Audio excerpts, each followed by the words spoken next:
Thanks for what you do with your podcast and all the rest. You're doing a great job. Hope everybody keeps tuning in. You get a lot of good info, a lot of insights, understandings of how to get strong, how to stay strong, how to use your strength. You do a great job, dude. You make things better than they are in real life, I think. If you don't follow Massenomics, y'all do it. Social media, website, everything. Massenomics. Welcome to Massenomics, the world's strongest podcast. Find us on Facebook, Instagram, and Twitter at Massenomics. Make sure you go visit Massenomics.com. There you'll find the rest of our powerful content. While you're there, check out our store and buy yourself some of that sweet Massenomics gear.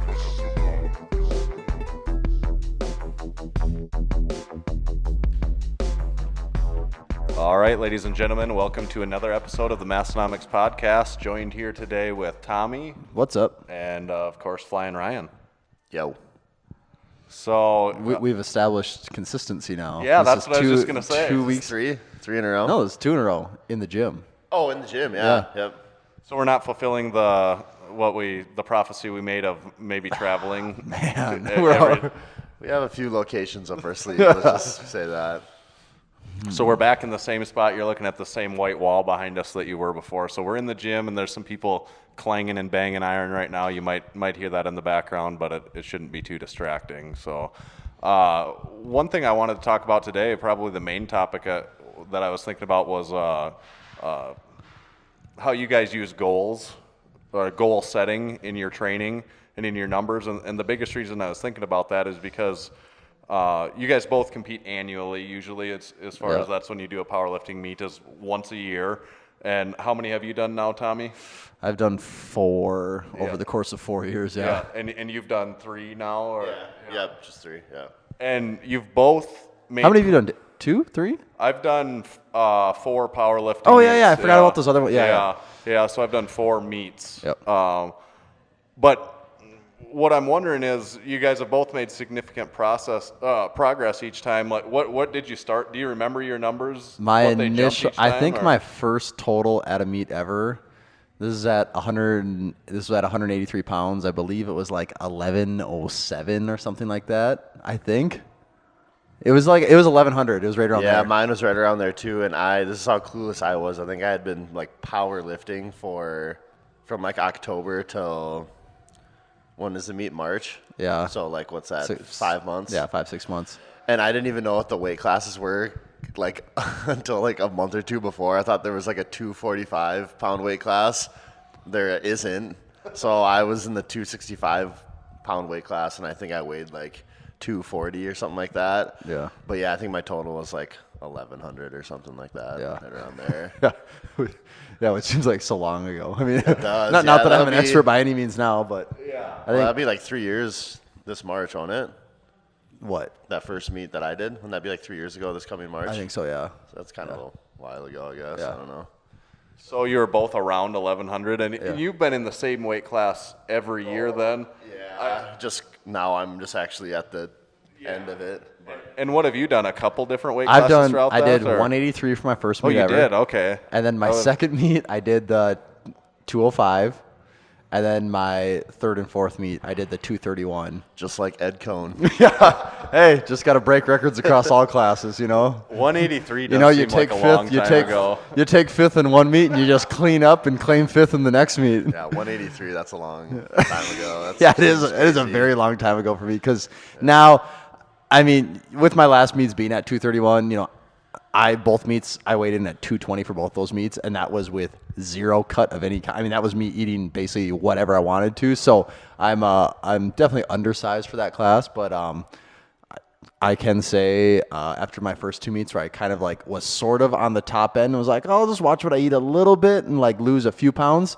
It's just so much more fun doing a meet when the weight isn't a factor at all. So, yeah, it's like, what do you want to approach it like? Oh, do I want to be as big and as strong as possible, or do you want to be like high school wrestler style and lose as much weight? Yeah, and I get like tired and just and I was all the only a time. couple pounds over, so it Right, wasn't really right. like I was cutting. Oh, it was yeah, just mostly like I wasn't eating like an asshole for 3 days. yeah. But yeah, there's definitely some growth that's happened during that time. Yeah, like my first meet, like I wasn't even like I was 22 or 23 pounds like under. Then the second meet, I was like right at 260, and I felt like I was eating 24/7 just to get to that weight. And then this last meet, I was like, oh, I need to eat like a little better for like a month just so I know I can make weight, and that's about all it took. So it's never like. So it still wasn't a challenge for you to make it this year. The 120 weight class is what you compete in, right? And you're 105 now. Yep. So do you think 105 would be? I mean, do you ever picture being in a different weight class, either higher or lower than that? I have a hard time seeing myself getting bigger than that, just because I'm not. I mean, I've never been like the type of guy that just loves to eat. So for me, actually now going from 183 to 220, like that's some pretty decent growth. Yeah, and then 220 to 2. And then for that to even be like a thing, it's like, well, I mean, you'd have to go up to like why would I want to weigh 235 to be at the very bottom of that? We talked about. So then it's like, unless it doesn't, from a weight class perspective, it doesn't even really make sense to go up unless you're going to try and make a run at 260. And me personally, I don't really want to do that because I kind of like feeling like I'm somewhat athletic and can move and all that stuff. And that's like a whole different lifestyle at that point now. Yeah, and you've got room to spare anyways. Then if you've been weighing in around 220, well, yeah, like, that's the if thing. You it's like accidentally got a little bit bigger, oh, you still would be within that 105 weight class. Yeah. So like that's not really a factor for me at all. Would you ever purposely try, like if you've weighed about 220 the last times, would you purposely try to weigh like 230 to? I maybe would. It's just worked out for me that 220's just kind of been the thing. But again, like I just know, like for me personally, in my experience, it's like usually the more weight, and I think you guys would all probably agree for this too. Usually the more you weigh, probably the stronger you are. But it's just there just comes a point where it's like I also just don't like feeling crazy bloated all the time. Right. And I know like me and you have talked about this too before, because like I'm pretty close to like right on the border of like super heavyweight, and you usually lift super heavyweight as far as I know. Just like, it's not really worth doing super heavyweight unless you're gonna get like in 360. No, not even that big, but it's like, what's the point? Like if you're gonna lift at like 270, it's like you might as well just lift at 264 or whatever, the one below. Yes, in that like case. that's not enough to justify being in that weight class as far as I can tell. Yeah, because the average weight of the people you're going, if you weigh 270 in it, the average weight of the people in that weight class is probably 300 plus and maybe 310 or more. So you're giving up 40 to 50 pounds on average against the guys you're competing directly against. Yeah. Again, I would also make the argument though that unless you're a national level competitor, none of this matters at all. Right, yeah. Because Nobody again, cares. there might be a state there might be a state record you might think you're chasing, but that's just gonna go away in a year when someone else does it. So like that it doesn't matter. So like it's like the Dimitar meme. Hashtag Dimitar meme says. Because just to take a break on that, to talk a little bit about Dimitar memes. And so that's kind of a new up-and-coming thing that's sweeping the lifting nation. I think so. Hashtag Dimitar memes. People like it. So. I mean, you can kind of get him with whatever reaction, and it just works in that format. I was pretty supportive of it too. Like I think he likes he likes most of them. That one that I made, like I tagged him in it, and like a minute later he liked it. Yeah. It's like, oh, he must actually like it. So, what's your favorite Dimitar meme? Well, I don't know. I did think that one. I think you posted it a couple weeks ago where he has the stone, and then that chunky cheese, that strongman guy. That was really that actually might be my favorite. Where the guy switched the head and the stone around, and they're like, "Well, there's more grooves to hang on to now." That was some good photoshopping. I don't know if he did that on his phone or if he did that actually on a computer. I did like that one a lot. I actually, when that popped up on my phone, I actually laughed out loud for a second. And it's not very often that when you actually see something on your phone that you physically laugh out loud. It's usually like. Like that's usually about all you get. But no, I did genuinely laugh at that thing. Yeah. I would like to see though a few Dimitar memes coming from places other than us. So if you've got any Dimitar memes, it's got to start somewhere. Yeah, make sure to tag us in those. So I'd be more than happy to make sure that we share any and all hashtag Dimitar memes. As long as we find it somewhat funny. Yeah, I mean, it can't completely suck. I mean, you've seen our stuff. It doesn't have to be great, but don't spend more than like 2 minutes thinking of like something to say. Yes, but we'll have more Dimitar memes coming, I'm sure too. Like, you got to give the people what they want. Yeah.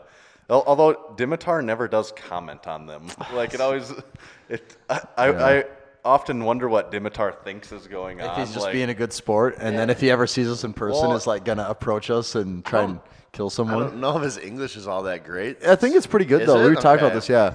Yeah, you see him in videos, and he seems to he can talk fine and all that. So, Well, I was gonna say maybe there's some type of language barrier. So he but doesn't you know, really in a meme format, it could all go out the window. There's a lot of subtleties and nuances to those things. But I also wonder sometimes if he thinks that we're making fun of him. If he's like, "Hey, what are these guys I doing?" mean, I would posting all these understand if he pictures of thought me?" that, but having fun with him. But yeah, I mean, I do genuinely think respect he the is like guy. a really like respected strength athlete. Like yeah, he's- we're not making fun of him. It's just that he's like a funny person to use in memes too. You know, he just has the look. He's a very particular looking individual. I'll say that. Yeah, definitely. So be on the lookout for more Dimitar memes. But so, I mean, do you remember first to second meet, or second to third? How many pounds you gained on your total? For me, my second meet, like this probably isn't a very good example to use because I was really sick. Do you remember that one? And I probably Can I forget? I probably shouldn't have even done the meet, but it was like, well, I've drove 6 hours, like got a hotel room, all this stuff. It's like at this point, I'm literally throwing away $200 or $300, whatever it is, if I don't compete. So I was like, yeah, I'll do it. How do you recall that night, Ryan? I don't know. I remember we went out to eat, and I don't know if you even felt really all that great. Then it was me and Tanner, Tommy, and Larry. I think was Nick with us too that night or not? I think Nick was there too. Yeah, that's right. And then we got back to the room and like just sleeping, and I heard some commotion from the bathroom, and I just like sprung out of bed, like just flew up. Yeah. I thought something was seriously wrong. And I think something was seriously wrong. Yeah. I had sprung a leak from all directions, and There's just a lot of sounds going on. And man, then I realized what it was, and then I couldn't stop laughing, and then I fell back asleep. yeah. Like, man, that's so, really unfortunate. Yeah, that was like the worst case scenario going into a meet that you could ever ask for. And in any other situation, I would never ever compete. But at that, I was like, well, I'm this far invested, I have to compete. So I had, for what I was considering. I mean, actually, it was probably better than it should have went, but in the grand scheme of things, it was a terrible meet for me. So I think I had like a 40-pound PR on my total from first to second. I think my first meet, my total was 1136, and then I just put in what I thought I got for my second meet, and my total was up by like 200 pounds exactly. So I think my first to second was up 200. So I think I got like 1336. And it's like, most people, you would want to do that every year. Yeah, just a 200-pound jump. Just do it for 10 years. As long as you can, and then will be the best. But it doesn't really work that way. How much did you gain the next year? Did it slow down? I mean, did you gain 200 pounds again? Or because first year you'd only bet. It stands to reason that you made a pretty huge jump between that first and second one, because the first one, just like you said earlier, you'd only been training for about 6 months. So then come your second meet, you have a year and a half in and probably started to figure things out. I think I had like maybe 10 pounds on my bench, like 90 pounds on my deadlift, and then about 80 pounds on my squat or something like that, I think. Because my first squat was like 374, or my final squat in the first meet was 374, and then my final squat in my second meet was 485. And the funny thing about the first meet I ever did, like I had a belt, a Pioneer belt, and it came like, I don't know, maybe a week or two before the meet. So I used it once or twice, and never even used knee sleeves at that point. And then we get to the meet, and Larry had just bought, I think, new SBD knee sleeves. So he had those blue Reband ones. He's like, "Oh, you want to just use these?" I was like, "Yeah, sure." And I felt like they made a huge difference at the meet. But yeah, that was my first experience with knee sleeves, which probably isn't the most ideal way. Yeah, but I felt like they made a difference. Those things were really broken in compared to other knee sleeves that I've used, because I think he had those for many years at that point. And I would say like my most recent total, I think it was like 1405 or 1406. So from my first meet to my last meet, that's like around 300 pounds my total, which is not bad. I would also say probably the biggest thing there is like I was just not good at all in the beginning, It was still you can only go up when you start. Like, so I was undersized. Like I hadn't been like lifting. I had been going to a gym, but I hadn't been doing like any type of like actual powerlifting very long. Right. And I was in the same situation. I had never used a lifting belt until like 2 weeks before my You first borrowed meet, someone else's, and I didn't you? borrowed a Yeah. friend's. I had never used knee sleeves and never used wrist wraps, so I mean, it was just like, okay, I'm just gonna go do this meet, which I think is how you should do it. Like, too many people wait for the perfect time. Like, I think the biggest reason why people don't do powerlifting meets is because they think that they're not going to be strong enough. But it's like you could literally make up that excuse and talk yourself out of every and no single one, powerlifting and no one, meet. yeah, no one. I mean, I can't. It's like, I had to I would actually. like to bench 400 pounds and deadlift 800 pounds and squat 700 pounds, but that's not the way it is, and you're not going to get there, by just not doing it. It's like, And it's not even fun to be like, I'm just not good enough. But Like, why would you I honestly wanna- can't even really remember what I did for my first. Like, I knew my first one was around 1,100, and I thought my second meet was about 50 pounds more. I don't even know that for sure. Yeah. And so it's like, I don't even remember what I did for my own numbers. But you probably made a pretty big jump from your second to third. Yeah, I think then, that one I put because- like 175, 150 pounds in my total. It was Yeah. something like that. I just looked, mine Maybe was, even more. was like 60, I think, altogether, 60 pounds from second to third. But yeah, and I don't know, I think a lot of people don't want to do the meet because they're like, I don't know, they get embarrassed or something, but it's like, it doesn't matter. It really doesn't matter anyways, and it makes your lifting a little more meaningful too if you're actually gonna And I do think it. that's the biggest thing with it is once you actually put a date on the calendar that you have to show up for, that's when you like start to make shit happen. Because like right now, because I know I'm not going to do a meet until next March, and so even with that, it's like, well, it's been a really crazy week. I might miss a day. Like, and you Well, now is the time if you're gonna miss. Which Yeah, but- ideally you don't want to, but now is definitely the okay time. But you give for yourself that. way more excuses now, like this time of year. And like if you had a date, like if I knew 3 months from now I was going to be competing, like I wouldn't be Yeah, letting myself you'd be- slide like that. So like right. you hold yourself way more accountable when you actually have a date on the calendar, and like it gives you something to train for too. Like you're not just showing up day in and day out for.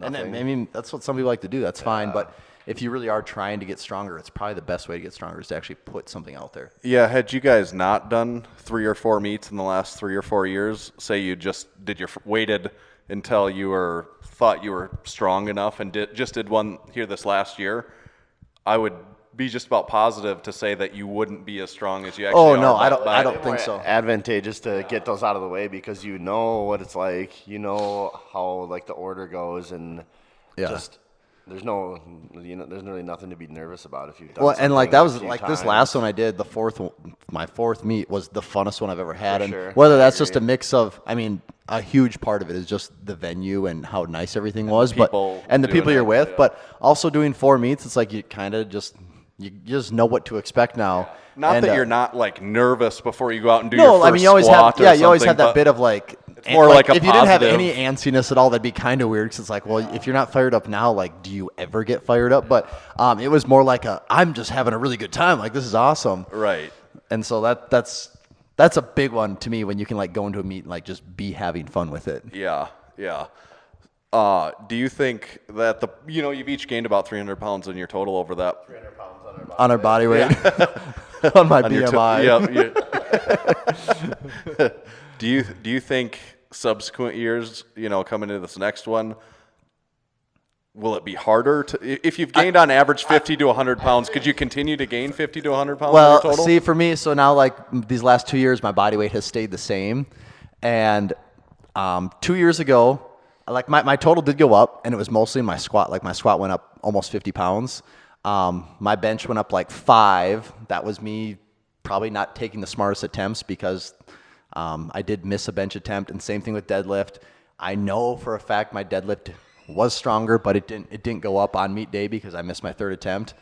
And so that's just part, like it's always easier to get stronger when you're getting bigger. Like it just always is. There's Definitely. almost no question about that. But there's a pizza guy here. I don't know. Sexy delivery boy, large sausage. So, yeah, But I think I got so thrown off by the pizza guy. I can't remember what I was talking about. I think we were talking about that the other day with like coaching, and I think there's just like some considerations that you have to take into account, like, or just so many cards you can pull to be like, okay, like this meet was honestly the first time I had ever done any kind of like actual peaking program, whereas the 2 meets before, it's just like, oh, I'll just do my regular lifting program up until the meet, and then maybe do some heavy singles like 2 weeks before, and that's it, without any type of like actual programming involved. So I think that you can always get better programming, coaching is another thing we talked about a little bit last week. Like, none of us have ever, well, out of the three of us, as far as I know, have never paid anybody to coach us or, advise us through lifting or in going into a meet, which I think is super popular nowadays. I think a lot of people feel like you need to do that to be.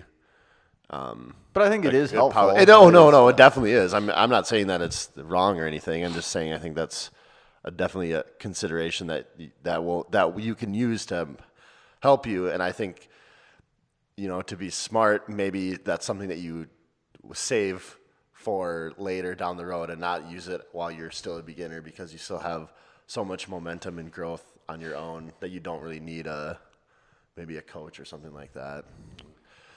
Yeah. Like with all that, there's like so many ways to look at it. Yeah. But yeah, it's. Well, but so your point that you were talking about is the other years you kind of were jumping weight classes. Yeah. And so that was obviously going to lead to a big increase, but you're not going to. Yeah, I don't. You're not going to be doing that. Yeah, I don't plan on doing that now, and so yeah, it's just training better and smarter, and it is strength is one of those things that it seems like once you've had it once, it's easier to get it back, but it's always a lot harder to get more of it, Yeah. And it's just it is one of those. Like, I got a little surprised with my squat this year. Like, things were just clicking with me, and we all are kind of the mentality that you don't max out hardly ever. Mm-hmm. So like all of a sudden meet time's getting closer, and I was like blowing through like what had previously been my 1 rep max, and it's like, whoa, where is this at actually? Yeah.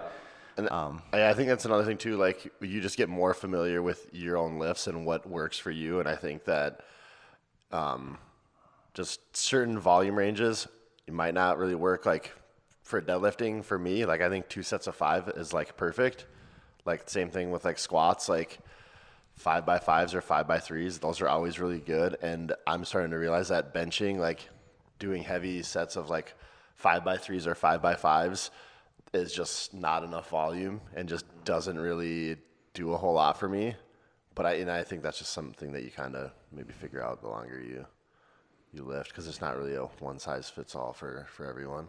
Yeah, that's exactly true. And we've talked about that before. I mean, your squat and your deadlift are more advanced relative to your bench. Oh, very much so. Yeah, so it makes sense. Logically, but it makes sense that maybe your bench would require more volume to get it up to it. It also ties into the thing that almost everyone has one lift that they just naturally aren't that good at. Like that's for me, too. I'm no squat and bench expert, but I'm definitely better at those. I'm definitely better at those than I am at deadlifting. Like deadlifting, and there's several guys in the gym that have the same mentality. It's like, oh, deadlifting. This just never gets better. Well, let's go do it again. Too, I think people get really down on themselves on, and I completely agree with this. Like complaining about, oh, my deadlift sucks or whatever, and it's like that's exactly how I feel about bench, and it's like, well, and how I feel about squatting. It's like I don't even get so much down on myself. It's just it literally never moves. Well, actually, going into this last meet, I was actually hitting rep PRs, and then the day of the meet, like it just wasn't there for me. Like if I could put 5 pounds on my bench in a year, that's like good for me, and it's like, oh man, it's still so low. It's so slow. Almost everyone does have one out of the 3 lifts that they could put in. I don't know if you can think of someone that doesn't have one, then they probably are a really good lifter.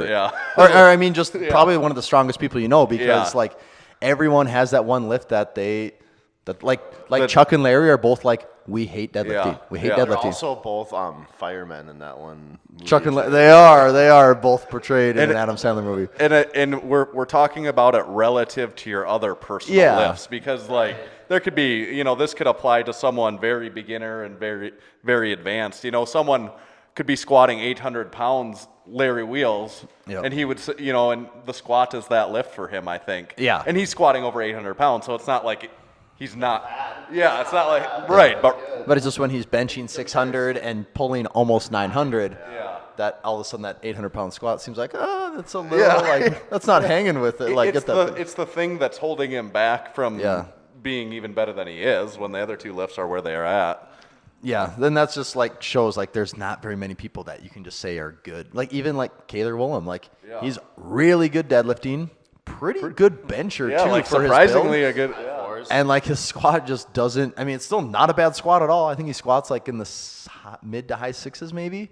Yeah. But yeah. still, like in the comparison of those things, like that's like the the one that holds legging them back. one. Yeah. So I think just recognizing that that everyone has that one, it's not just you, and you might have to do extra work. It might just it's probably always going to be that thorn in your side, Right. and you just And like saying that even like the best lifters like Larry Wheels have lifts that might not be as good as their other ones. Do you think there'll ever be a time where there's somebody totaling 3,000 in raw powerlifting? I don't know. That seems so far away yeah. right now, because even right now, like 2,500 has 2,500 even been hit? No, and I don't. And that's going on like 30 years of people like getting the, because what was Ed Cohn hitting, like 23, 20, like people have been in the 23s and 24s for just about 30 years. Right. But you have to, I mean, for it to even make sense, you'd have to Like bench 1,000 at least.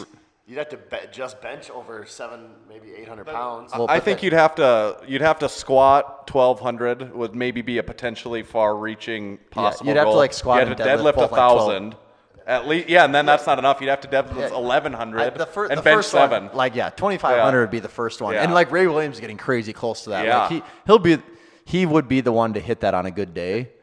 As long as we're on that, this lifting legend will be out by then. But this is our lifting legend is a recurring. I don't know. Do you call that a meme, or is that something Just different? a recurring post. That we do, and we've talked about it before, and we kind of highlight some maybe relatively older lifters or sometimes lesser known, but we go about about their background and some of their statistics. And this guy blew me away, Don Reinhardt. You guys have heard his name before? Yeah. Okay. I believe Kaz likes to talk about him too, doesn't he?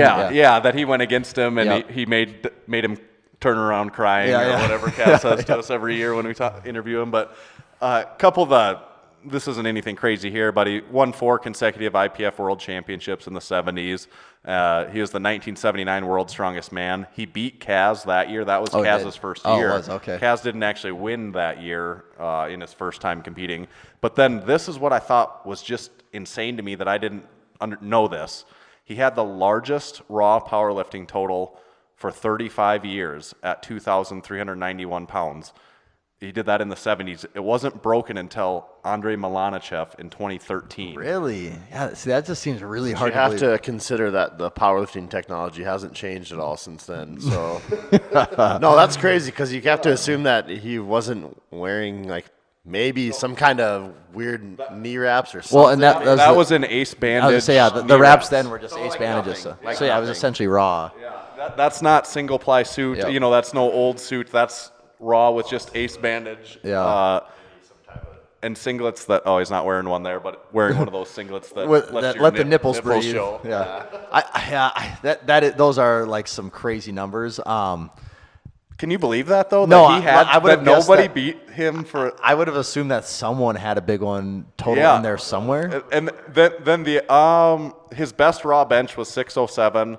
His best deadlift was 886, and I don't know what his squat was in there. Whatever would have to add to those two, but he also held the record for biggest squat with no wraps for an equivalent period of time. He did 934.5 pounds and just nothing, and that wasn't beaten until Ray Williams beat it. Yeah, I was gonna say, like In besides like Ray, 2015. like no one is squatting. Almost no one squats over 900 without wraps now. Yeah, like when they do that's- the U.S. Open, there's a few quads like Rob will touch like 9 something, right. like depending on how his attempts go. Yeah, like I think he's in done the, like 909. yeah, maybe he's in the low sleeves or nines, something, and there's just a couple other guys. So yeah, that is. That's and what I think's funny is I know this name, of course, and if you follow powerlifting for a long time, you You'll probably just know hear even it come better. up, yeah. But no one talks about him as being the greatest of all time, and it isn't like if you just look at those things alone that he. It seems like that you were 30. Like- It's like, oh yeah, he ran a 4-minute mile 30 years before anyone else did it. right. It's usually one of those things where. Also reading here, it says that he was the first guy to ever break the 2,400 pound total. The caveat to that is this 2,391 pounds it was originally considered over a 2,400 pound total, but then they physically weighed the plates, weights, and it came out to a 2,391 pounds. Which, so that's why. Which I think if you through the years weighed a lot of people's plates, there would be a lot of totals that aren't what they say they are. Because they weren't using calibrated plates at that point in time. So, I mean, outside of the IPF, I don't think calibrated plates have been that common until the last decade, maybe. Right. Because watch so many old competition, even old IPF or even like USAPL older meets. They have pound plates on there. Yeah. And I wonder if that might have been protocol at that point in time, is that they didn't have calibrated plates. So if you broke a world record, maybe then that's when they were like, all right, let's weigh them up. Yeah, it seems like if you look at like the possibility of totals, it seems like the 2,500 mark should be broken in the next 5 years. Yeah. Or sooner. So. That's what I would think. This is kind of interesting too. It says that he lost a lot of weight for health reasons, which I think is probably to be expected. And it said that his last meet that he ever did, he was in the 275-pound weight class, weighing 264 pounds, and he still totaled 2,000 pounds. So 725-pound squat, 525-pound bench, and 750-pound deadlift, which that's so pretty impressive. Yeah. 265. Yeah. 264 weight class. So yeah, looking at those totals though, I do think 2,500 will be broken within the next 5 years. I mean, it could even be in the next year. Well, I think Ray Williams will do it. It's just I think Ray just has to have a good day. Yeah, well, if he squats 1,100, which I think he will someday, and he pulls close to 900, so there's 2,000. Yeah. And then if he goes and benches 525 or whatever he Which can do. he can. Yeah, so there it is. So, I mean, he's on the cusp of doing it, like, right now. Yeah. Yep, it's just whenever that good meet's going to happen. On single ply, like Blaine Sumner is the one pushing the limit there. Like he could be the first single ply person to have a 3,000 total, which would be, put him as the third person ever to have that total, right? Yeah, because I think it would just be Donnie Thompson and Dave Hoff. Yeah. And those guys are multiply, obviously. Yeah, and I think he's just same thing. Like if he can just be healthy and have a good day, he's right on the verge of that because he's throwing around like an 1,100 and some squat. And then his bench, is like 900, so he's already at 2,000 there. Yeah. So there is deadlift. That's the thing that if he can get that moving for him, like that could be a possibility. But he could get his squat up higher. Oh yeah, and his squat could go up higher. Yeah, I think he could have a 1,200 plus squat like that. And so that's where like some of those numbers could, and he could also be one of the first people to do. He could start getting closer to that 1,000-pound single ply mark too. Yeah. I mean, I think there's a few guys that maybe could be doing that, but. So yeah, those are probably like the upper limits of what's possible for the next 5 years of powerlifting. Yeah, that's what I would say too. Because it seemed like even somebody like what's his name, Kirill Sarachev, like he can he bench like the last meet he did. I think he benched 728 or something like that. Yeah. And then his squat is like pretty close to that, and his deadlift is like low eights. It's like all of his lifts are within like 80 pounds of each other, which is insane just because he is so good at benching. Yeah, I think we're going to see the most, and it's obvious right now when you just look at powerlifting, we're going to see the most like things getting pushed to the limit. It's women's powerlifting. Yeah, like, that's where definitely. It seems like every meet, complete all-time world records are being absolutely destroyed. Yeah, and it just seems like there's no limit to that right now. That's what I would wonder about is seeing maybe like 1,800-pound woman's total. Yeah, or something like that would be like where,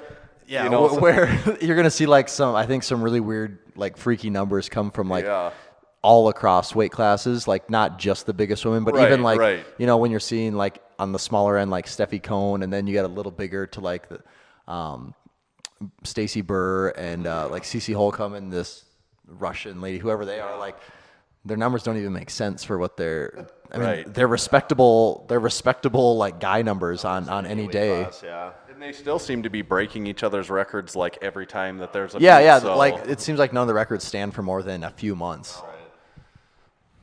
No, that's true. I get what we were talking about. We led in with all the progress you guys have made in your totals and each individual lift really over that period in time. But what I wanted to cover that to get to next was whether you guys, I'm sure in some capacity you use goals to help you get there, but how specifically do you use goals or with that or in other things in life too? Trust the process. with powerlifting, I think I might have said this before, but I always think this is like one of the truest ones I've ever heard. And I saw Johnny Candido had it, and he said like with anything powerlifting, weightlifting related, just however long you think it's going to take that times 2, and then you're probably pretty close to what it's actually going to be. Because it's so hard. It is just so hard to say, I'm going to put 60 pounds on this lift, and I'm going to do it in a year and a half.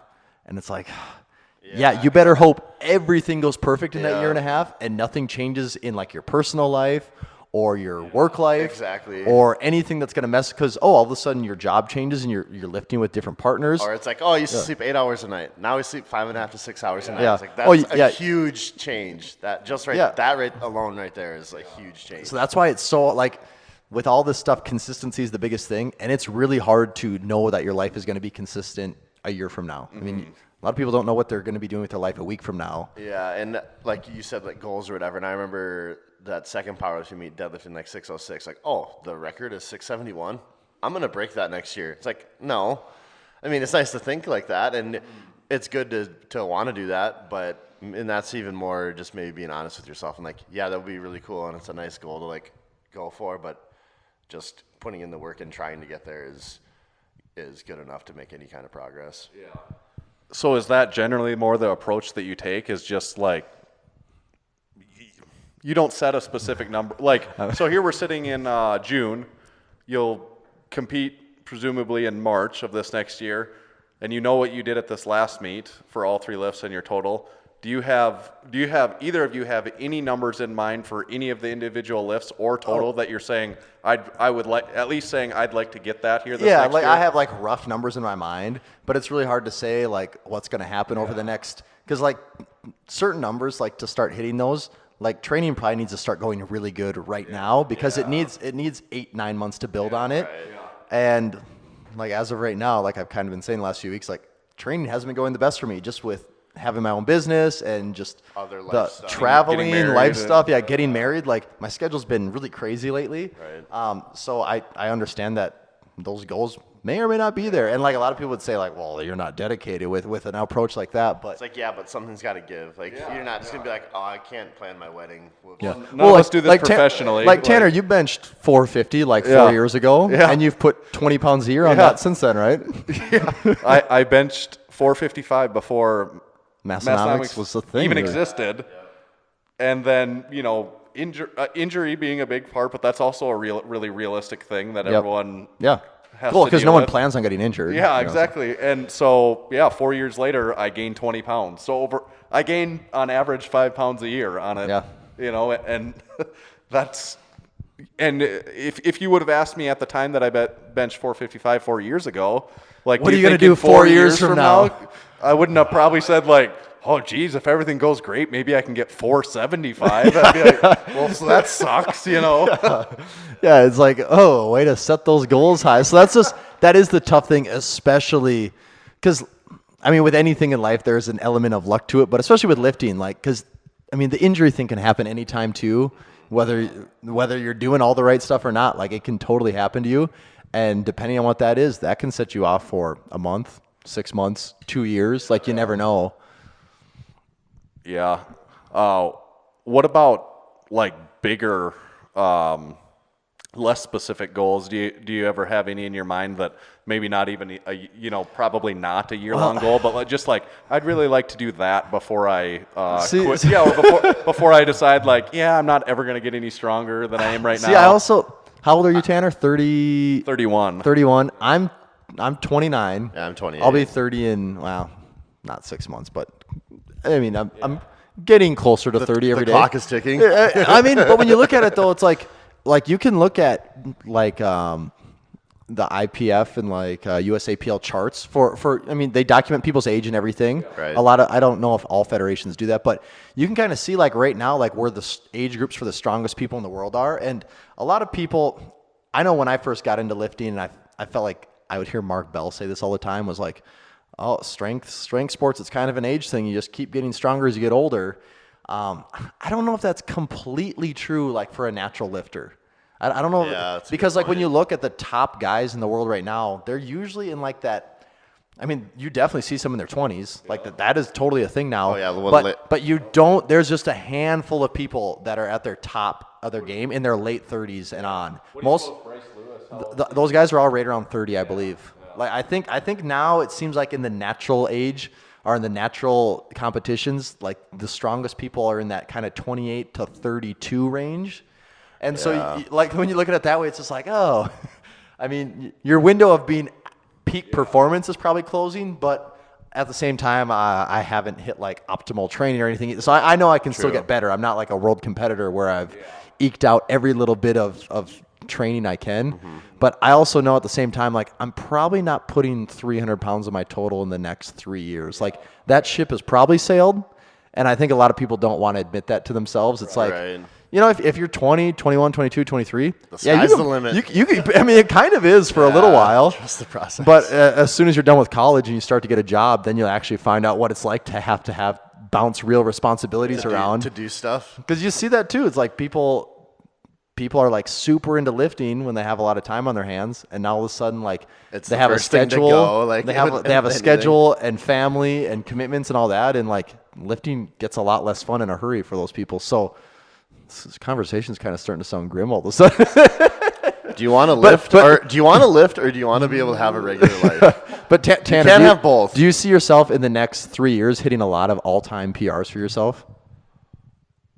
That's tough because that's just like what you said. Like no one would ever want to admit that they. Yeah. But I do look at 35 as a number where I think I can go until 30. I think I can continue to.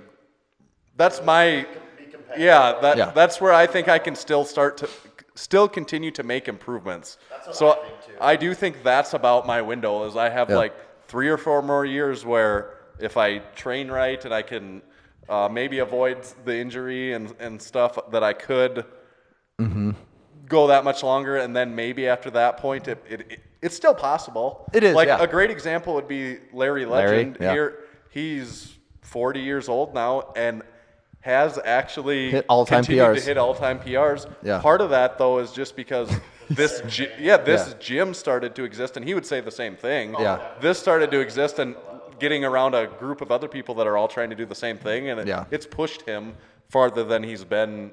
That he was ever. And I mean, pushed Nick's doing kind of the same way too. Yep. But Nick would probably also say he hasn't been like doing like regimented programming and training until probably the more recent years of his life. I guess I don't know his complete training history, but that's what I would assume with him. But to answer the question, I hope so. But also, I wouldn't be completely surprised. Like I could hurt my shoulder again next week. And my shoulder could be hurt for 2 years again, and then I am, almost 34. Like with me, like one of the big goals for me would be to squat 600 pounds. That's what I was going to ask about the round number. I would love to squat 600, and like when you look at it, I have put for the last 4 years 50 pounds a year on my squat. Like it's been like clockwork. I put 50 pounds a year on my squat. What'd you squat this year in the meet? I did 540. 540. Yeah, I was gonna say I don't know if it's 541 or 540. That day I feel like there was probably 5 more pounds there. That was not an absolute grinder. Like there was probably more there. So it's like, okay, if I just do what I did again, put 45 pounds on my squat, I'm almost at 600. But there just has to be a spot where I'm not getting 40 pounds a year on that.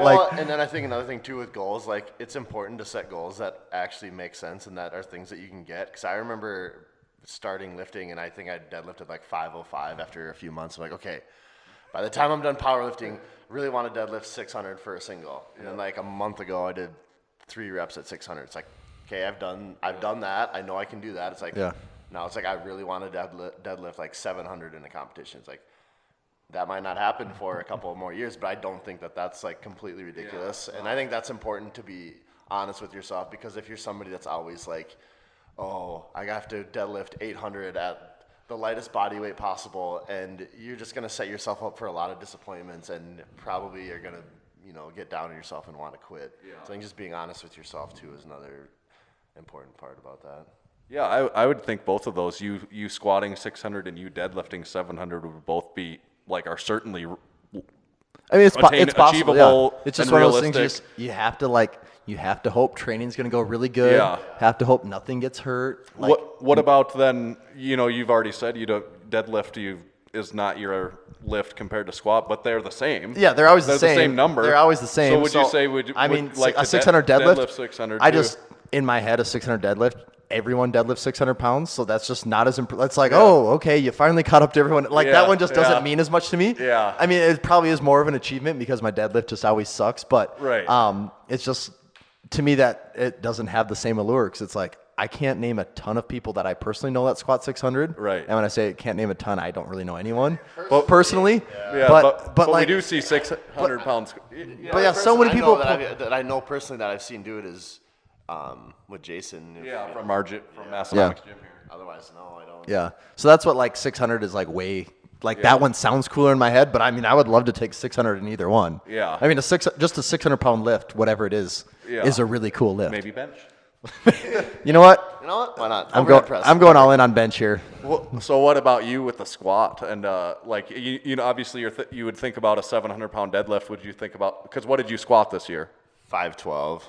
So so it's a little farther off, but would you think about is a 600 pound squat something you'd think about? Because your squat has improved a lot over the years too, like maybe just about as much as your deadlift has. Yeah, and I mean, I think in the gym before that I hit like 520, which wasn't bad. And I don't know what the deal was on the day of the meet, and it's just hard to say, with any meet, but it just really wasn't feeling right. And after my second squat, I blew like so many blood vessels in my face. Just like, I don't know if this is the squat day for me. So that's just the way it is, though. I mean, and another thing, you set these goals, and you really don't know how it's going to go. So I mean, but I think maybe eventually 600 would be there. But what about the 500 pound bench, Tanner?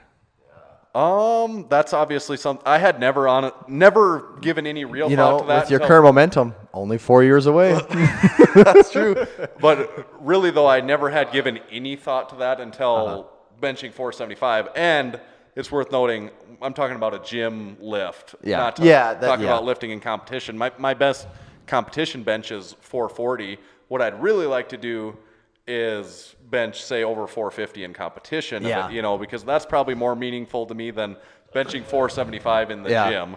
But 400 or 500 as a competition lift, that's not a realistic goal of mine. So that's not, at this point, that's not even. But as a gym lift, maybe. But that could potentially. I could like that. Like a lot of things would have to happen right. Yeah. For that to ever happen. But that was kind of a big one for me. I wanted 350 I finally hit a 350 gym bench lift this winter. My best competition one's like 321 or 320. Yeah. But just to even say you have done that at one point, like that's always super cool. Right. So what about then benching 400 in the gym or benching over 350 in competition or a 400 pound bench seems just because bench gains are so hard to come by. Like a 400 pound bench seems so far away right now.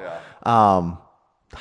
I suppose potentially it'd be a possibility, but I would put money on the squat, the 600 pound squat and deadlift before the 400 pound bench at this point. Yeah. What about you, Ryan? Then on your bench, do you have?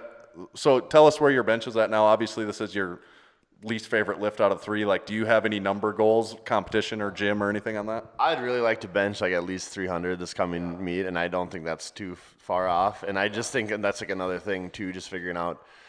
As you keep lifting, like what works for you. And I just, because like this summer I've just been doing higher volume for bench and doing close grip and regular grip bench every week. And I think that's just something that I need to be more consistent with. And even like on my deadlift days, do some other kind of bench variation too. I just feel like I respond way better to higher volume and not bigger weight and lower reps. So I think that's just something I need to stay with. And I think if I do that, it'll translate into a bigger bench. So I think I can do 300 this coming meet, so I'd like to do that. Yeah, I think that I would almost be more surprised if that didn't if you didn't get that. But what you said about your deadlift and your squat are the same at the same number. Yeah.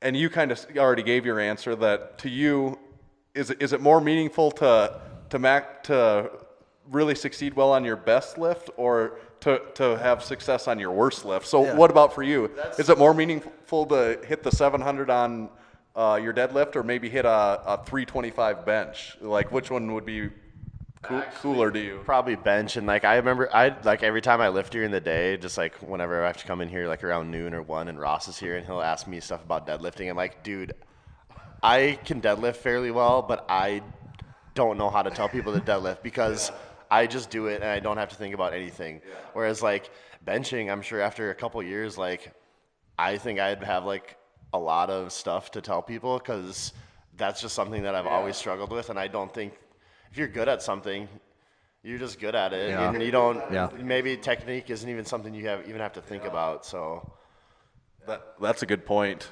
And that is the thing is if you're good at something, you're probably not the best coach at it. I mean, you could be because you could have worked a lot to get there, but a lot of times when people are good at something, there's a certain element of like naturalness to it, and so they can't articulate. Can't even explain what you're doing. So Tanner, what do you have out there for bigger? Like, what would be some?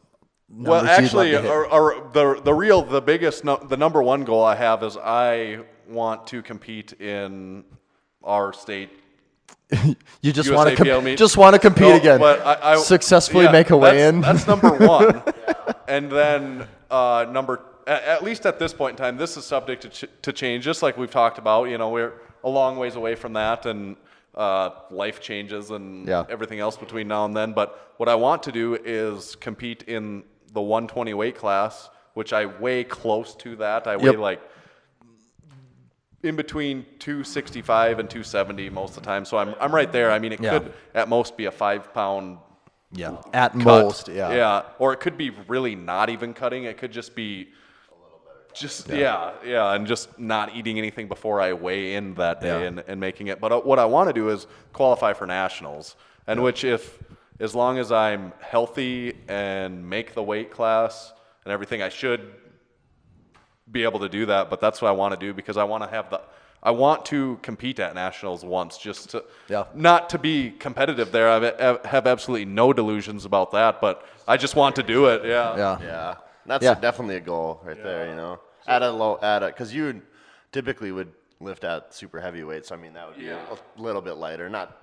Right, like I most of the time I would probably, if I was going to do that meet and not worried about going in 120, I would weigh in at 268 or 271 or something like that. So might as well lift at basically right there. But that's my real goal is I want to make nationals. I want to make it. That's the big goal, and I would like to go compete. If that's more of if that works out with everything else in life, but I want to at least know that I qualified, and then I would really like to do it because it would just be fun to be there and be like, hey, Ray Williams, how's it, like for sure. We're in, they might be lifting at a different time, it might be different weight classes, this and that, but you're in the same meet. Mm-hmm. As they say, it would make a good podcast. That is because that would be the first thing on your mind, right? Yeah. I've infiltrated. Podcast numbers. Followers. Subscriber numbers. I think we're probably all on similar pages with most of that, though. I think if you're an elite level lifter, you'll look at it differently because this, if well, and you're in a different camp. Like you are really in like a 1%. I mean, less than a 1% camp at that point. And I don't think it's bad if you're able to take a more specific approach. If you're also an intermediate lifter like us and you're able to take a specific approach, that's probably good if you can stick to that and do it and it works with your life. That's, I mean, you probably are able to have the most success by doing that, but if it's not realistic for you, like for me, successful. I mean, if I want to be like a national competitor, I'm only like 600 pounds away from my total beating. So that's basically there. Yeah. So if I just put 50 just pounds on all my lift every year for the next 4 years, like then I'll be good. That's it. Ain't no. I was going to mention, I think we can finally say that it's going to officially happen. We will have shorts. Yes. In, I think by the time this comes out. For Christmas. Yeah. By the time you're listening to this, I think you could maybe check out our store and see them there. Real close to this, at the point in time that you're listening to this.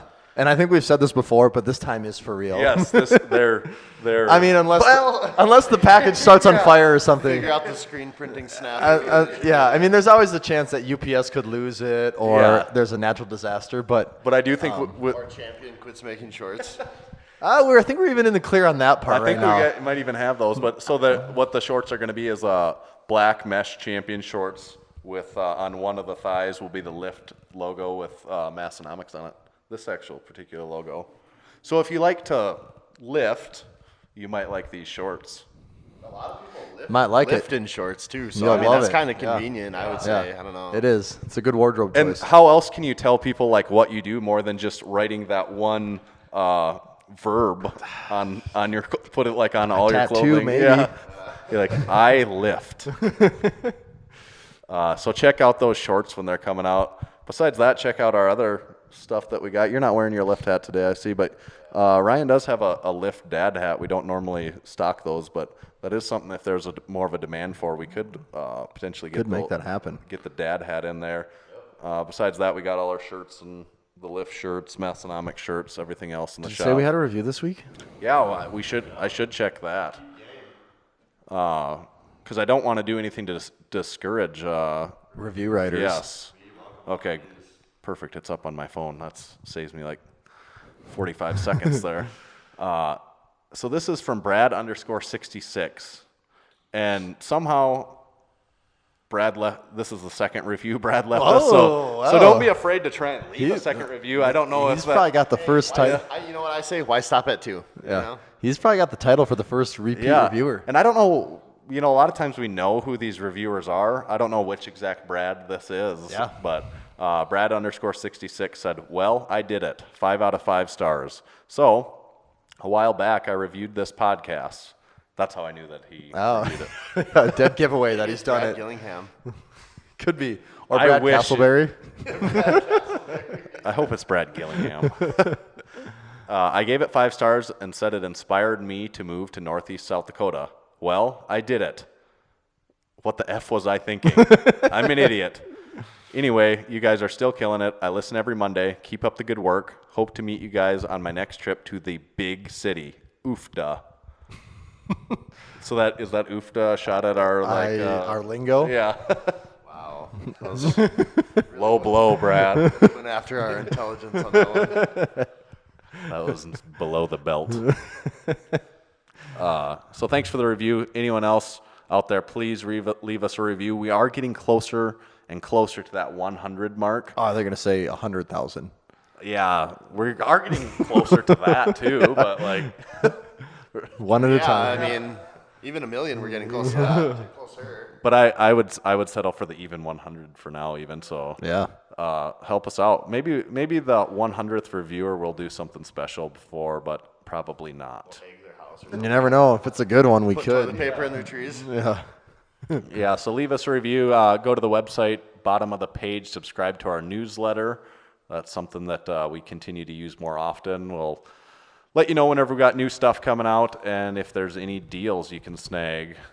Besides that, like us on Facebook. And then our Instagram, I run the Massenomics Instagram page at Massenomics. And Tommy You can find me at Tomahawk_D. and Flying Ryan.